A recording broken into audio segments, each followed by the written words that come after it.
One of the issues, though, that I'd like to bring up concerns the rights of disabled adult children, called DACs or DACs, I guess for short. As you know, and I can tell by your heads that are shaking, yes, these are people who are now adults but were disabled before the age of 22 and therefore began receiving SSI and Medicare benefits based on a parent's work record. Now, nationwide, there are 1.1 million DAC beneficiaries. However, under the current law, and gets to my issue, if DACs get married to anyone other than another DAC, they lose their Social Security, Medicare, and Medicaid benefits.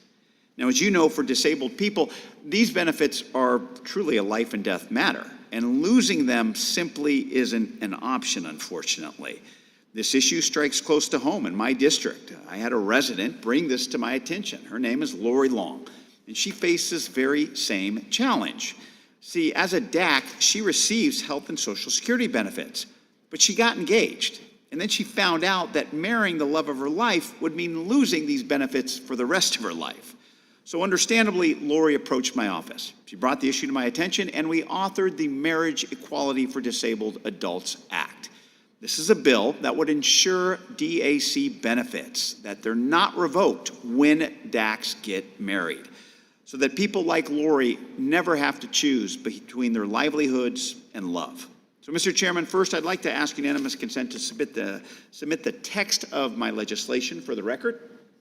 Without objection, so ordered. Thank you. And then just a question to Ms. Groniger.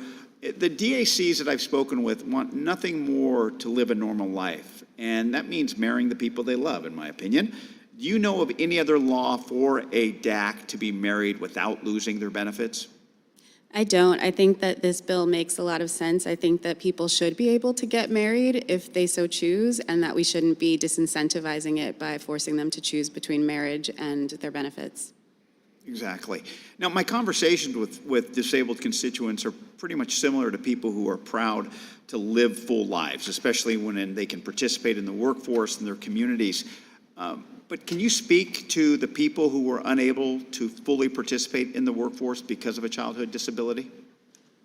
So I think we've touched on this a little bit in that people are worried about working too much, and when you reach a certain limit, you lose your benefits. And so I think that the fear and the kind of uncertainty around that means that people are not necessarily able to take advantage of all the potential that they have and really try new things, try to work in ways that they haven't before, because if they do it and they end up going over this limit, they could lose so many benefits, and it could really affect their quality of life in really meaningful ways. Great. Thank you, Ms. Groniger, and thanks to all the witnesses for being here today and highlighting not just my issue, but many of the issues that we're facing and that DACs and others on disability face as well. So I appreciate that. Mr. Chairman, I yield back.